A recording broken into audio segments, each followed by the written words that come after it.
You ruined my wedding, you incompetent piece of trash. The bride's screaming voice still echoed in her ears as Olivia squeezed through the closing elevator doors, mascara running, completely broken. Then he stepped in. Midnight blue tuxedo. Phone pressed to his ear. For 100 million, James. Not a penny less. She turned away, hiding her tears. The last thing she needed was some rich businessman witnessing her meltdown. Then the lights flickered. Once. Twice. Everything went black. The elevator jerked violently. She screamed. He cursed. Emergency lights blinked on, casting everything in blood red. We're experiencing a citywide blackout, the crackling voice said. It might be several hours. Several hours. Trapped. With a complete stranger. His breathing quickened. Hands trembling against the walls. I can't breathe. The walls are closing in. She had two choices: ignore his panic attack, or save him. 6 hours trapped in darkness. Two broken people. One impossible connection. What she didn't know. He was Atlanta's youngest billionaire. What he didn't know.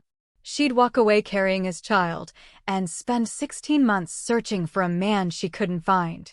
This is a story about second chances, an unexpected pregnancy, a secret baby, impossible love, and the night that changed two lives forever.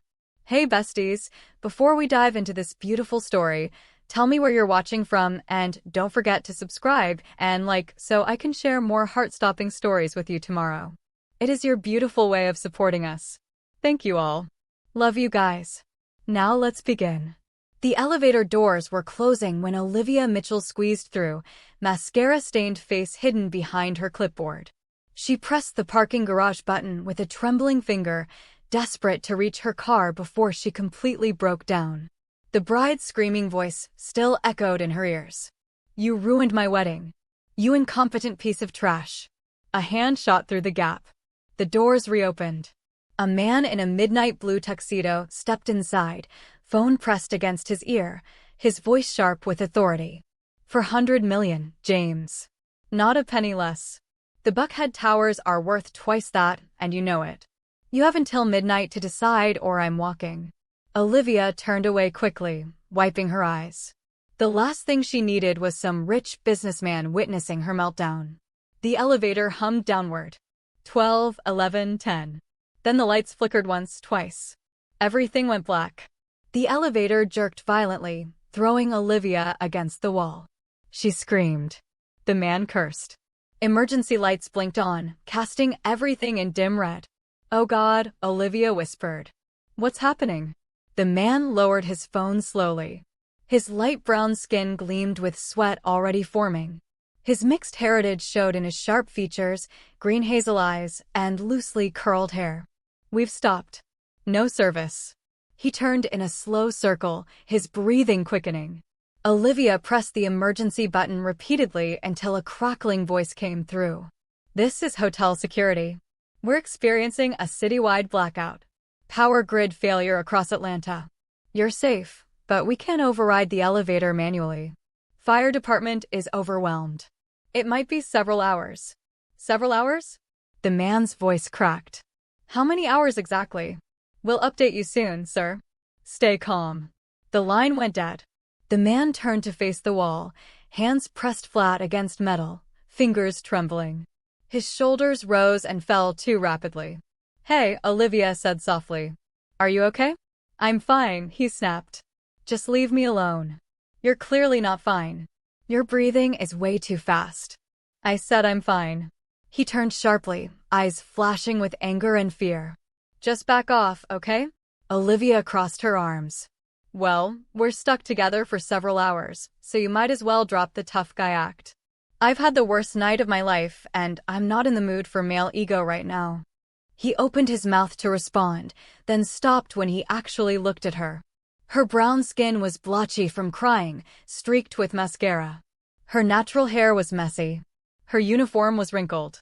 She looked exhausted. His expression softened. What happened? Olivia laughed bitterly.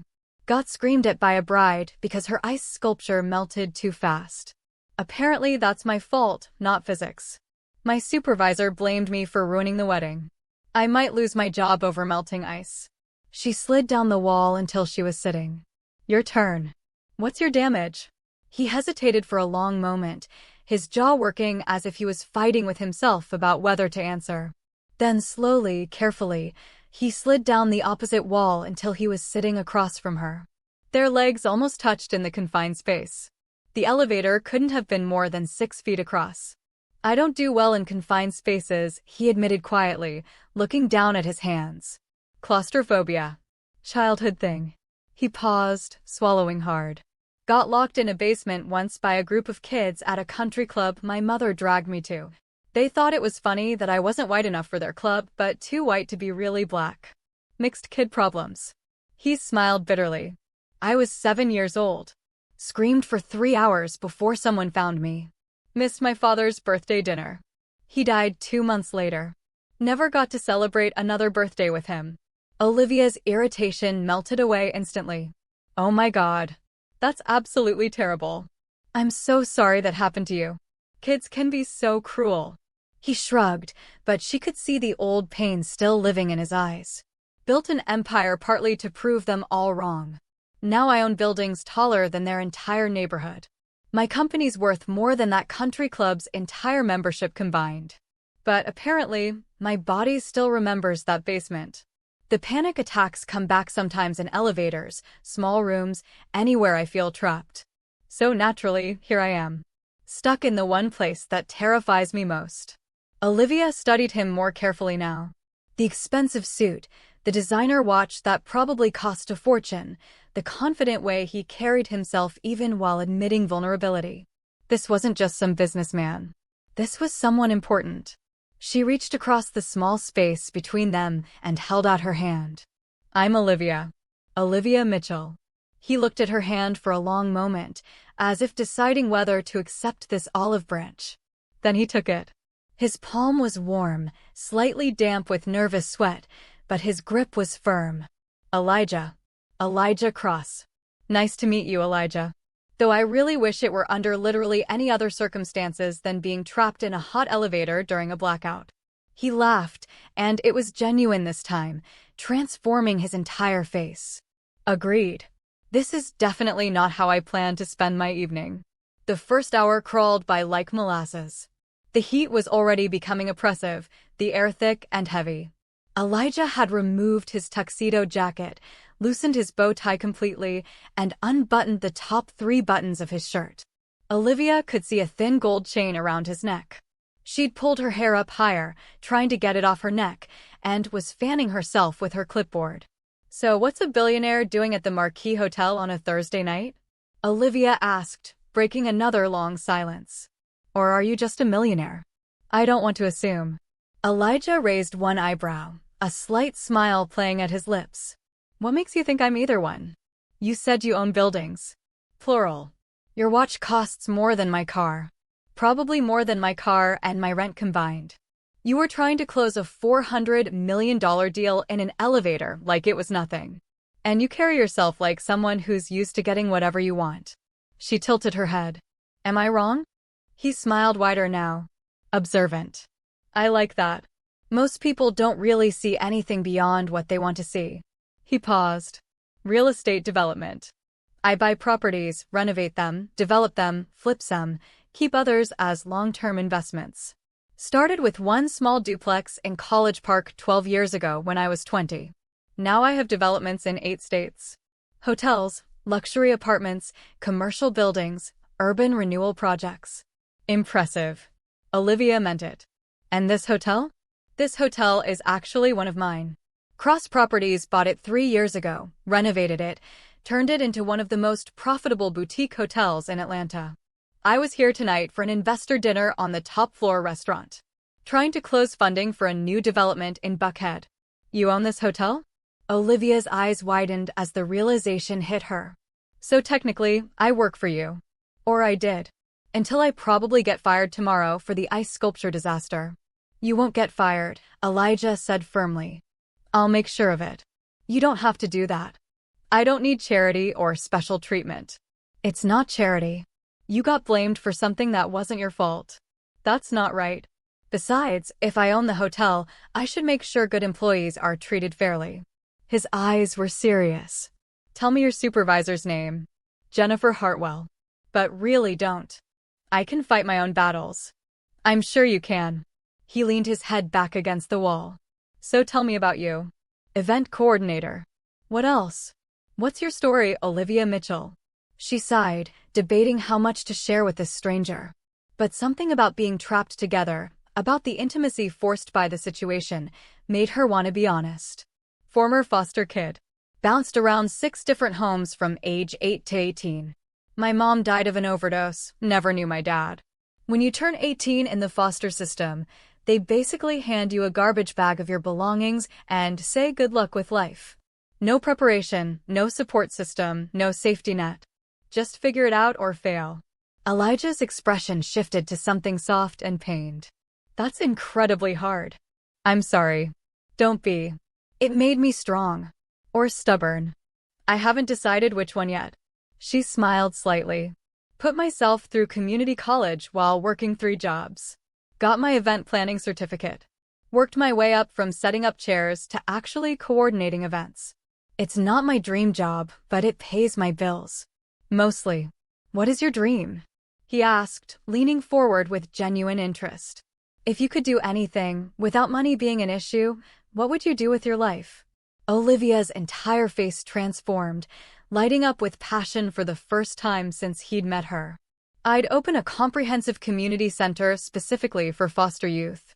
A place where kids aging out of the system could learn real practical skills, get counseling and mental health support, have mentors who actually care, learn financial literacy, get help with job applications and housing.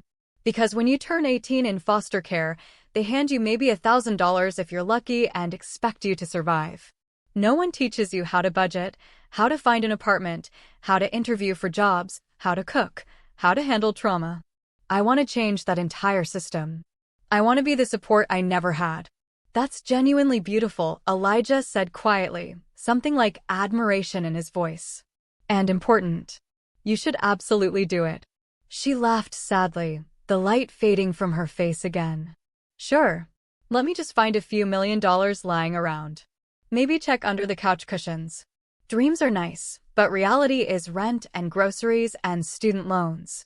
I'm serious, Olivia.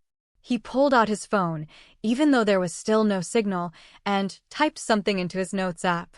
When we get out of here, send me a detailed proposal. Budget, mission statement, programs you want to offer, everything. I invest in things that actually matter to communities. This matters. Olivia stared at him, unsure if he was serious or just being kind. You don't even know me. You met me an hour ago while I was crying about ice sculptures. I know enough. He met her eyes steadily. You talked to a complete stranger through a panic attack instead of ignoring me. You have a dream that helps other people instead of just enriching yourself. You survived a system designed to break people and came out wanting to fix it for others. That tells me more about your character than a resume ever could. That's more integrity than most people I meet in boardrooms and business deals. She felt unexpected tears prick her eyes and blinked them away quickly. Why are you being so nice to me? What do you want? Nothing. He said it simply, honestly. I'm being nice because you're real. Everyone in my world wears masks and plays games. Business associates want deals. Women want the lifestyle and the money. My own mother constantly reminds me that I need to marry someone appropriate to fix the family reputation my father supposedly damaged. She's white, for context. Old money Atlanta family. Her parents nearly disowned her when she married my father, who was black and working class. After he died when I was 7, she spent years trying to erase his blackness from me. Sent me to all-white private schools, all-white country clubs, all-white everything. She wanted me to be white enough to be accepted by her family. But it never worked. I was never white enough for them, and she resented me for it. Still does. That's heartbreaking, Olivia whispered. To have your own mother resent who you are. He shrugged, but she could see the pain he was trying to hide. I made peace with it. Built my own life, my own success, my own identity. My father's sister, my Aunt Catherine, she accepted me completely. She kept his memory alive for me, told me stories about him, made sure I knew his family's history. She's the only real family I have. He paused, looking directly at Olivia. You asked why I'm being nice? Because you're the first person in years who's looked at me like I'm just a man. Not a bank account. Not a business opportunity. Not a race checkbox or a diversity token. Just Elijah. I forgot what that felt like. The air between them shifted, becoming charged with something neither wanted to name, but both felt intensely. The emergency lights cast shadows across their faces, making the moment feel even more intimate. 2 more hours crawled past. They talked about everything and nothing. Olivia told him about her photographic memory and how she'd memorized entire books as a kid to escape terrible foster homes. She'd lived in libraries. Elijah told her about his late father's small construction company that went bankrupt after his death and how he'd rebuilt the family name from absolute nothing, sleeping in his car for 6 months while working 3 jobs to save money for his first property investment. He told her about his first panic attack at 15, about therapy he couldn't afford, about learning to hide his fears behind confidence and success. She told him about nights sleeping in her car after aging out of foster care, about choosing between food and gas, about the shame of using food stamps while watching other girls her age go to college without working. They shared their deepest fears and biggest regrets. They laughed about terrible first jobs and worse first dates. They debated everything from music to politics to whether pineapple belongs on pizza. With every story, every laugh, every moment of vulnerability, the walls between them crumbled. You're shaking again, Olivia said suddenly, noticing his hands trembling against his thighs. His breathing had become rapid and shallow once more. The walls, Elijah gasped, his eyes unfocused and wild. They're closing in. I know they're not, I know it's not rational, but I can't breathe. I can't, there's no air, we're going to run out of air. Hey, look at me. Olivia moved quickly across the small space, sitting right beside him now. She took both his hands firmly in hers.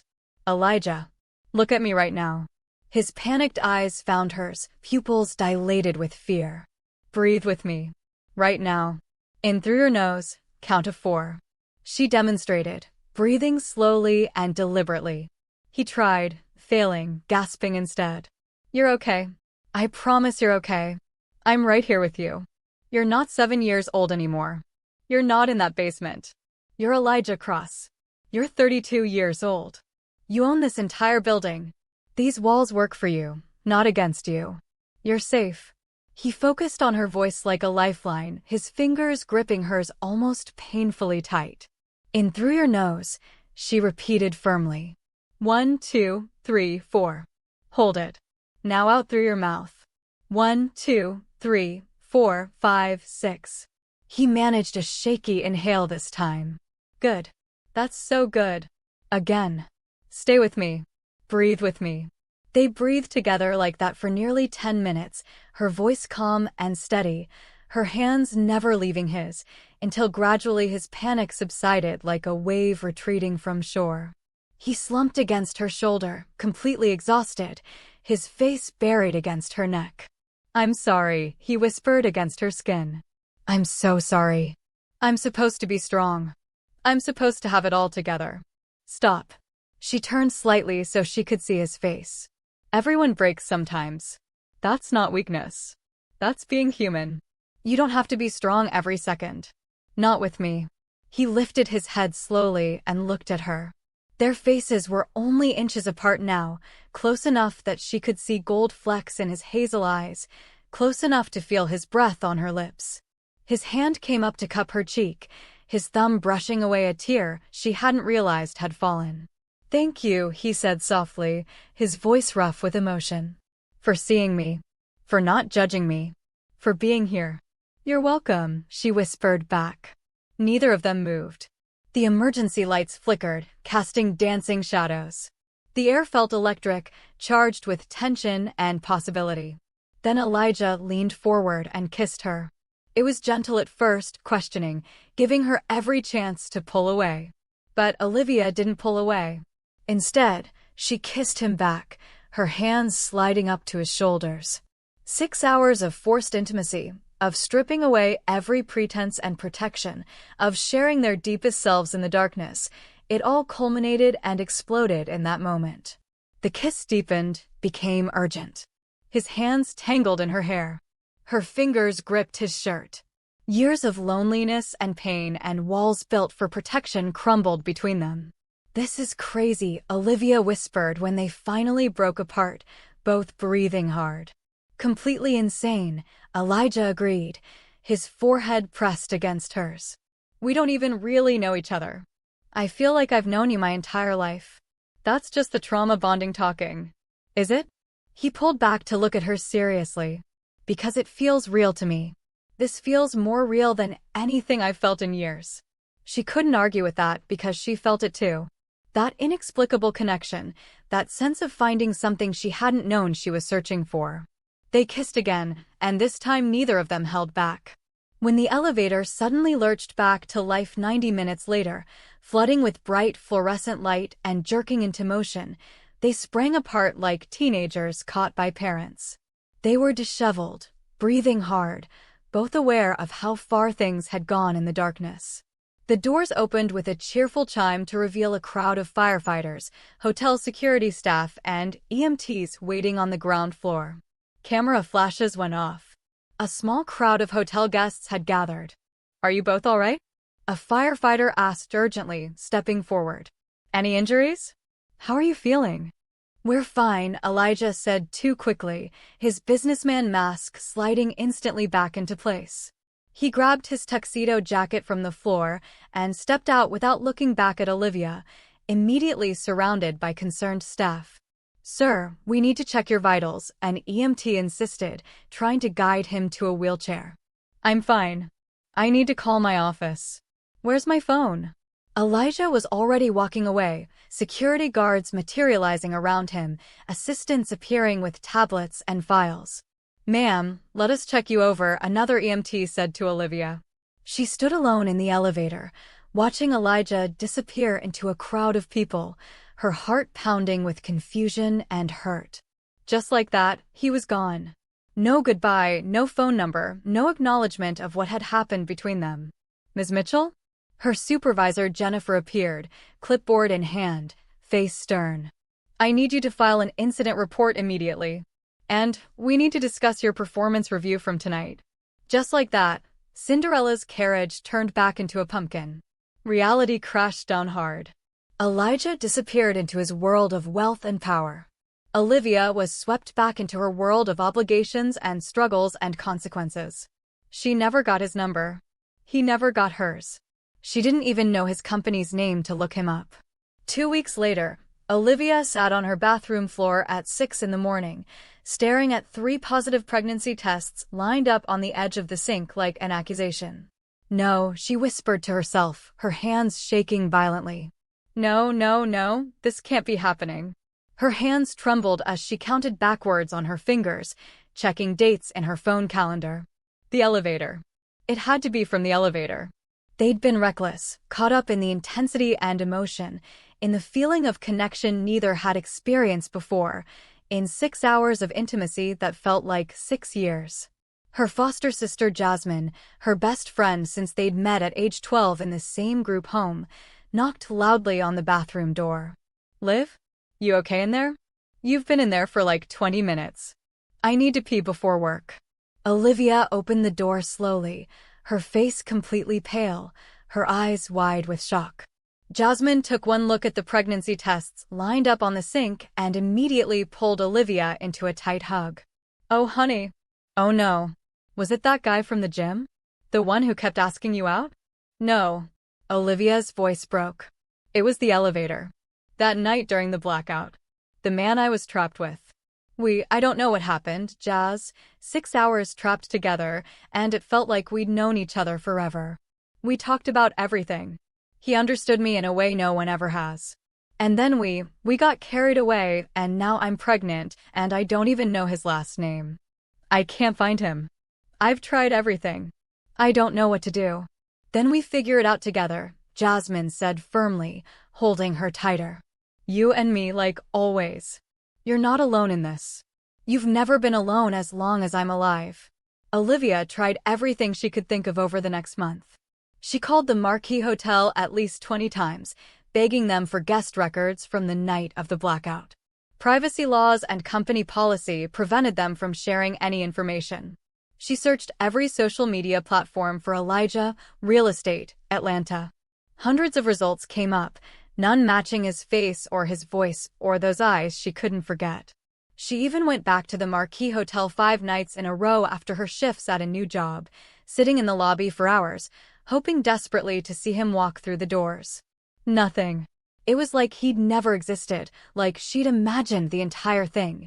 After 6 weeks of searching with no results, she finally stopped. She had to accept reality. He was gone, probably had forgotten her already, moved on to his next business deal and his next woman. She was alone. She worked double shifts at 2 different jobs to save money, hiding her slowly growing belly under loose blouses and cardigans. She was terrified every single day. At 4 months pregnant, she finally told her supervisor at the catering company where she'd found work after leaving the hotel. She'd hoped for understanding. 2 weeks later, she was fired. Budget cuts, they claimed. But Olivia knew the truth. She'd seen it in her supervisor's eyes. Pregnant and single wasn't the image they wanted representing their upscale catering company at fancy events. Jasmine, who worked as a nurse's aide, helped her move into a cheaper apartment in Bankhead, a rougher neighborhood, but all they could afford on one income. Olivia took whatever work she could find, cleaning houses, doing data entry from home, babysitting, anything flexible that wouldn't ask too many questions about her growing belly. She was 6 months pregnant, her belly finally impossible to hide, when she saw his face staring at her from a magazine cover at the Kroger checkout line. Her breath caught in her throat. Her hands started shaking so badly she almost dropped her grocery basket. Elijah Cross, Atlanta's most eligible bachelor. Real estate mogul worth $2.3 billion. The billionaire who's changing Atlanta's skyline. There he was, in a sharp charcoal suit, leaning against a floor-to-ceiling window with the Atlanta skyline behind him. The same intense hazel eyes. The same sharp jawline. The same face she'd memorized in that elevator. The face she saw every time she closed her eyes. She grabbed the magazine with trembling hands, ignoring the confused look from the cashier. She read every single word of the article while standing right there in the checkout line, people grumbling behind her about the holdup. Cross Properties and Developments. Started from nothing. Built an empire. Youngest self-made billionaire in Georgia. Known for being ruthlessly private about his personal life. She had his full name now. His company name. She could find him. But as she stood there, 6 months pregnant, with $73 in her checking account, wearing a 2-year-old dress from Goodwill, staring at a photo of a billionaire in what was probably a $10,000 suit, reality hit her hard. What would she even say? "Hi, remember me from the elevator? I'm pregnant with your baby." Surprise. He'd walked away without a word, without a backward glance. He clearly hadn't tried very hard to find her, if at all. He had an empire to run. She had a baby on the way and not enough money for the hospital bills. Some fairy tales don't get happy endings, she whispered to herself, putting the magazine back on the rack. But she did take a photo of the cover with her phone. Just in case. Just so her baby could someday see their father's face. Her daughter Aria was born on a cold, rainy March morning after 18 hours of labor. 7 pounds, 4 ounces of absolute perfection. When the nurse placed her in Olivia's arms for the first time, Olivia started crying and couldn't stop. Not from sadness or fear, though both were there, but from overwhelming love so intense it physically hurt. Aria had her father's eyes. Those same striking hazel green eyes that had seen straight through Olivia's walls in that elevator. "You and me, baby girl," Olivia whispered through her tears, pressing her lips to her daughter's forehead. "We're going to be just fine. I promise you. I'll work 3 jobs if I have to. You'll never feel unwanted. You'll never feel alone. You and me against the world."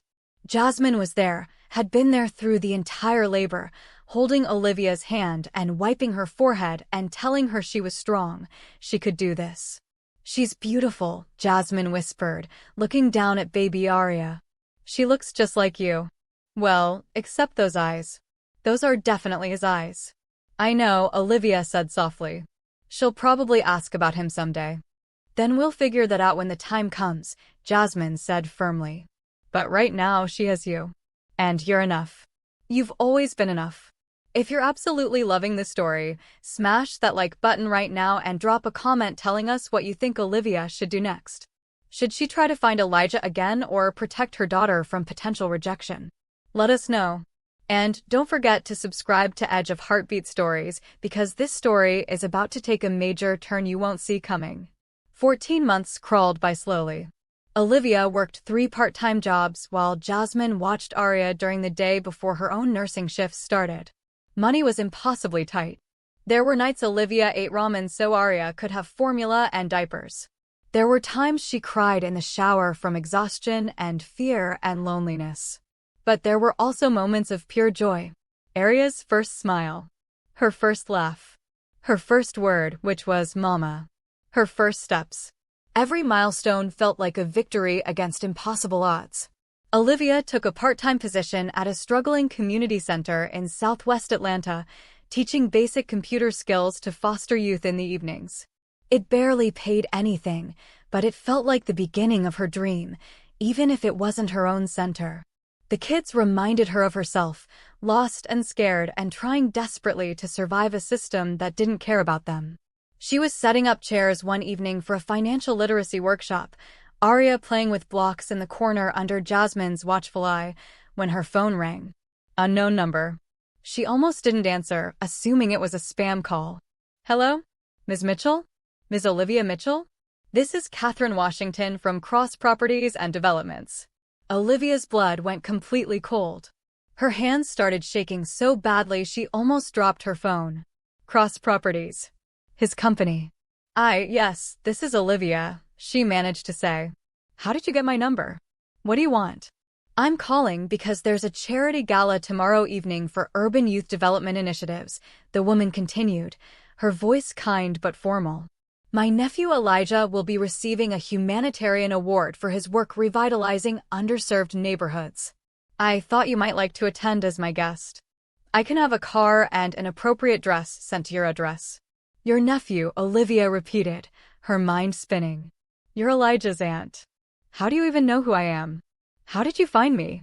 Catherine's voice softened with warmth now. I've been searching for you for 8 months, dear. I'm a very persistent woman when I want to find someone. My nephew is a brilliant businessman, but a stubborn fool when it comes to his personal life. I finally found the elevator security footage from that night. Took some convincing of hotel management. I tracked you down through your old employment records, your catering company, and finally through the community center where you volunteer. Does he know? Olivia's voice cracked. Does Elijah know that you found me? No. He tried finding you himself for months after that night, drove himself absolutely crazy with it. Hired 3 different private investigators. Went back to that hotel every single week. But he had no name, no clear photo, nothing to work with. Eventually, he stopped searching and threw himself back into work, pretending that night never happened. But I've watched him for over a year now and he's absolutely miserable. Whatever happened between you two in that elevator changed him fundamentally. He's hollow now. He needs to know you're real. He needs closure at the very least. Catherine paused, and Olivia could hear her taking a deep breath. Ms. Mitchell, I'm not trying to pressure you or interfere. But I am offering you an opportunity.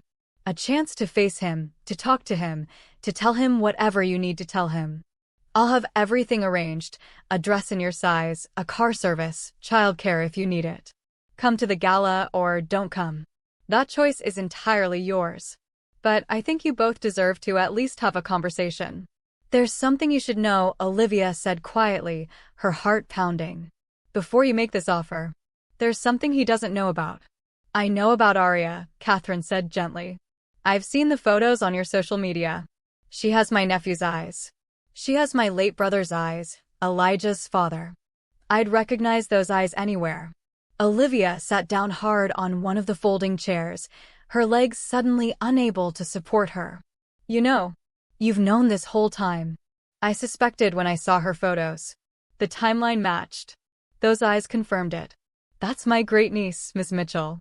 My brother's granddaughter. And my nephew has no idea she exists. Don't you think he deserves to know? Don't you think he deserves a chance to be her father? What if he rejects her? Olivia's voice broke completely. What if he doesn't want her? I can handle being rejected. I've been rejected my whole life.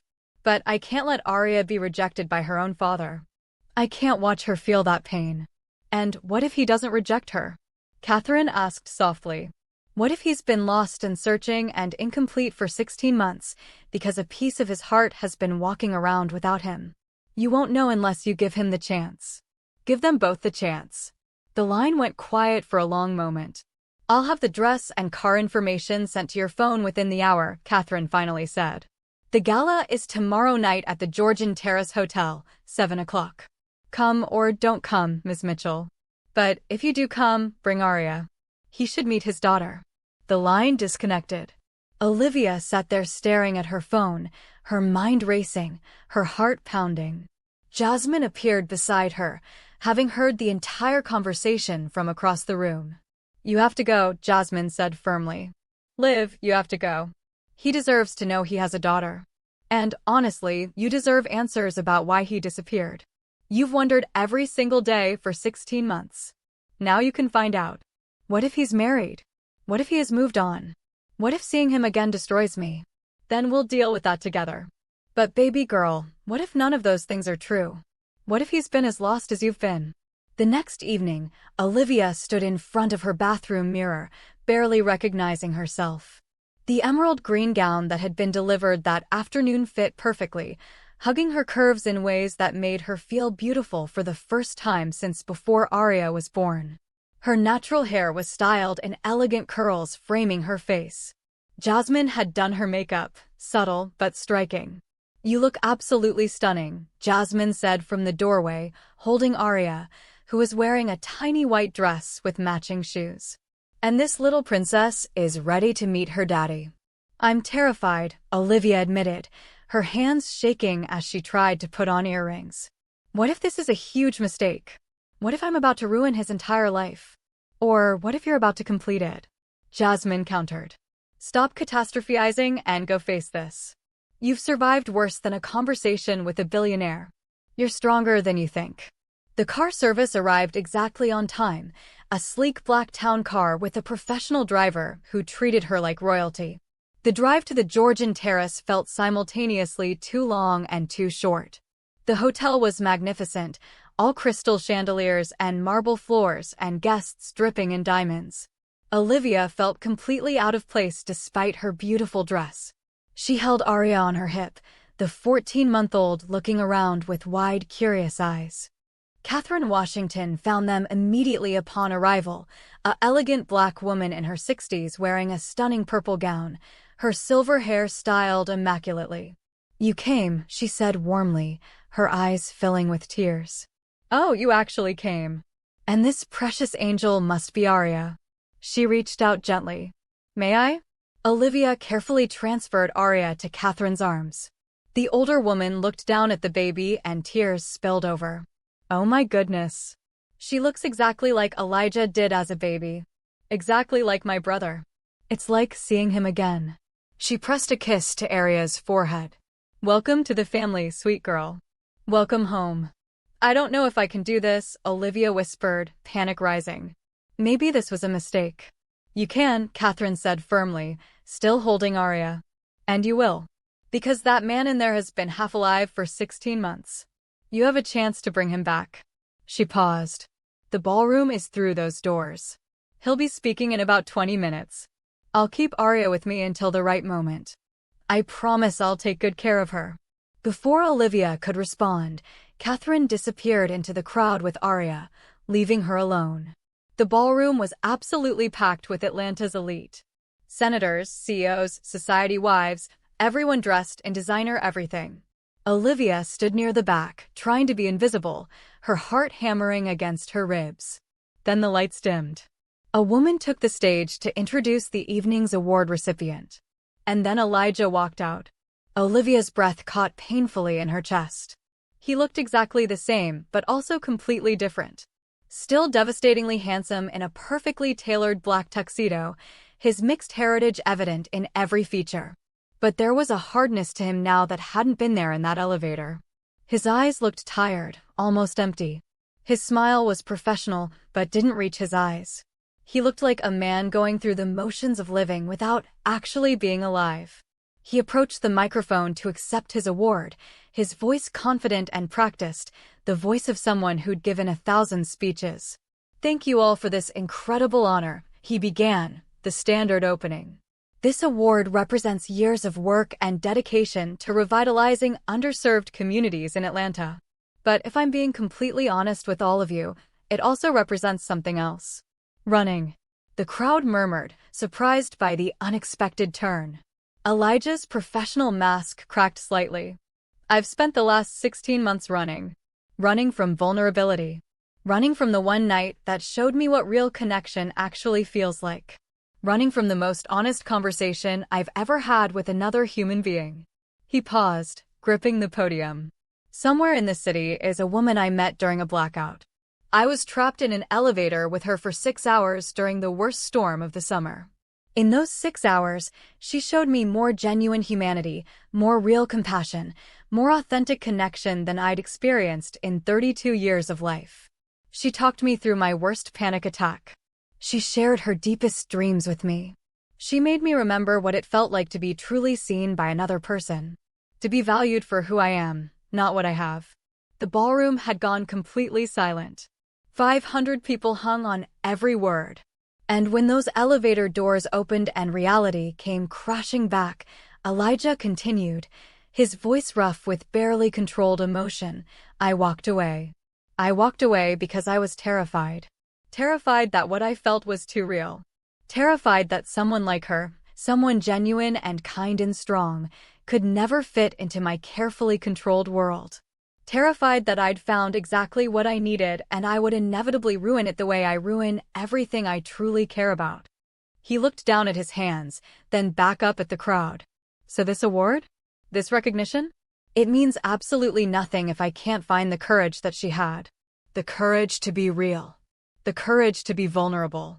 The courage to connect without walls or pretenses." He paused, his voice breaking. "Olivia, if you're somehow watching this, if you can somehow hear me, I want you to know that I looked for you. I hired investigators. I went back to that hotel every single week for 7 months. I searched everywhere I could think of. And I'm so sorry. I'm sorry I walked away. I'm sorry I didn't fight harder to find you. I'm sorry I let fear win. You deserved so much better than that." Olivia's eyes filled with tears. Her hands covered her mouth to hold back a sob. Several people in the crowd turned, sensing movement, sensing emotion. Whispers rippled through the ballroom. Then Arya made a sound, a happy baby squeal from somewhere in the crowd. Several more heads turned toward the noise. Elijah's eyes automatically scanned the ballroom, following the sound out of instinct. His gaze swept over the crowd and then suddenly stopped. Froze completely. His face went absolutely white. Even from across the massive ballroom, Olivia saw the exact moment recognition hit him. The exact moment he saw her. The exact moment his entire world shifted on its axis. The baby in Catherine's arms, now visible as people shifted, had his eyes. Anyone could see it, even from a distance. Time stopped. 500 people disappeared. The world narrowed to just the two of them. Then Elijah stepped away from the podium, ignoring the microphone that clattered to the stage floor with a loud thunk that echoed through the speakers, ignoring the gasps from the crowd, ignoring protocol and expectations and everything else. He walked off the stage and through the crowd like a man possessed. People moved out of his way, sensing something monumental happening. Camera phones came out. Whispers grew louder. He stopped about 3 feet away from Olivia, staring at her like she might disappear if he blinked. His chest was heaving like he'd run a marathon. "Olivia?" he whispered, his voice cracking. "Is it really you? Please tell me you're real. Please tell me I'm not imagining this." "I'm real," she managed to say through her tears. "I'm here." His eyes moved past her to where Catherine stood holding Arya. The baby was looking at him with wide, curious eyes, those distinctive hazel green eyes that were unmistakably his. Is she? He started, his voice failing him completely. His hands were shaking. Is she mine? Olivia nodded, unable to speak around the lump in her throat. Yes. Her name is Arya. She's 14 months old. She's your daughter. Elijah made a sound somewhere between a laugh and a sob. His legs seemed to give out, and he dropped to his knees right there on the marble floor in front of 500 people. How? Why didn't you tell me? Why didn't you find me? I tried, Olivia said, tears streaming freely now. I tried everything, Elijah. I didn't know your last name. The hotel wouldn't give me any information because of privacy laws. I searched every social media platform I could think of. I went back to that hotel over and over hoping to see you. By the time I finally found out who you were, when I saw your face on a magazine cover 6 months pregnant, you were this unreachable billionaire, and I was a broke single mom who'd just been fired. I thought you'd walked away because you didn't want to find me. I thought that night didn't mean to you what it meant to me. Didn't mean? He looked up at her with devastation written across his face. Olivia, I hired 3 private investigators. I spent over $200,000 trying to find you. I went to that hotel 57 times, 57 separate times, hoping to see you again. I had my security team pull every camera angle trying to get a clear image of your face to search with. I called every event coordination company in Atlanta. You vanished like you'd never existed. I thought maybe you regretted what happened. Maybe it was just a one-time thing for you, and I was a fool for thinking it was more. It was everything, she whispered. It is everything. I've thought about you every single day for 16 months. He stood up slowly and moved toward where Catherine held Arya. Can I? He asked, his voice barely audible. Can I hold her? Please? Olivia nodded, her heart in her throat. Catherine carefully transferred the baby to Elijah's arms. He held Arya like she was made of spun glass and might shatter at any moment. His hands were shaking so badly Olivia almost reached out to steady him. Hey, baby girl, he whispered, looking down at his daughter for the first time. Hey, my beautiful girl. I'm your daddy. I'm so sorry I wasn't there. I'm so sorry I missed the first 14 months of your life. I'm sorry I wasn't there when you were born, when you learned to smile, when you took your first steps. I'm sorry for all of it. Arya reached up and grabbed his bow tie with a delighted giggle, the same way she grabbed at everything. And Elijah broke. Tears streamed down his face as he held his daughter, pressing gentle kisses to her forehead. The billionaire businessman completely shattered in front of 500 people, and he didn't care at all. The crowd erupted in whispers and gasps. Camera phones were everywhere now. This would be all over social media within minutes. Elijah turned to Olivia, still holding Arya. I want to fix this. Please tell me how to fix this. Tell me what I need to do. I don't want your money, Olivia said firmly, needing him to understand. I don't want you to fix everything with your wealth. I don't want to be a problem you throw resources at. I want you to be present. I want you to be real, the way you were in that elevator. I want you to show up, not just financially but emotionally. Because Arya doesn't need a rich father who sends checks. She needs a real father who's actually there. Then let me prove it, he said immediately. Let me show you I can be what you both need. Not the billionaire. Not the CEO. Just Elijah. The man who fell for you in 6 hours and never stopped falling. Olivia stepped forward and took his free hand. Then you should know that I never stopped either. I tried to move on. I tried to forget you. But every time Arya smiled or laughed or did something new, I wished you were there to see it. I wished you knew her. I'm here now, he said firmly. And I'm not walking away again. Not ever. I don't care what it takes. I don't care what I have to change or sacrifice. You two are my family. You're what matters. The crowd around them erupted in spontaneous applause. People were crying, moved by the raw emotion of the moment. But Elijah and Olivia barely heard any of it. They were too focused on each other, on their daughter between them, on the family they'd accidentally created during a blackout. 8 months later, Olivia stood before a beautiful renovated building in southwest Atlanta. The sign read, Second Chances Community Center. Ready? Elijah asked beside her with Arya on his shoulders. Olivia nodded, unable to speak. They'd taken everything slowly. Family dinners, park visits, therapy, both individual and couples, learning each other outside crisis, building something real. Elijah had invested $2 million in her center, but more importantly, his time. He taught business classes every Thursday. He showed up to board meetings. He changed diapers at 3 a.m. and sang terrible lullabies. He read parenting books and took CPR classes. He'd introduced Olivia to Catherine, who embraced them as family. His mother was complicated, still struggling to accept them, but trying. The center's opening was beautiful chaos. Foster youth filled every room. Art classes, coding lessons, counseling, life skills, a commercial kitchen. Teenagers learning resumes. Kids getting homework help. Young adults learning to budget. Olivia walked through with tears streaming. "You did this," Elijah said softly. "We did this," she corrected. Together.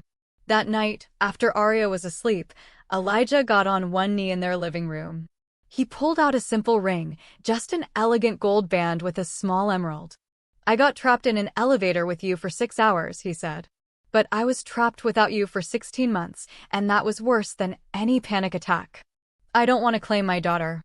She's not property. I want to earn the right to be her father every day. And I don't want to claim you. I want to earn you. I want to wake up every morning and choose to be the man you both deserve." He opened the box. "Olivia Mitchell, will you marry me? Will you let me be your family?" She pulled him up and kissed him. "Yes. 1,000 times yes. But promise me if you get scared, you'll talk to me instead of running. Promise we face everything together."